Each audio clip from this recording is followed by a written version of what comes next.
Assalamualaikum warahmatullahi wabarakatuh.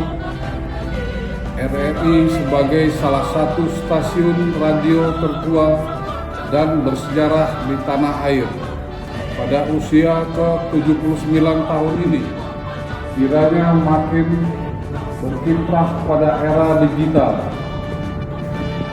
terus berkembang menyesuaikan diri dengan kebutuhan publik dengan tema inspirasi ke Indonesia. Semoga RRI terus maju dan semakin jaya.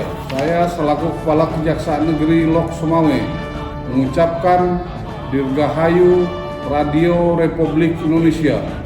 Sekali di udara, tetap di udara. Terima kasih. Wabillahi taufiq wal hidayah. Wassalamualaikum warahmatullahi wabarakatuh.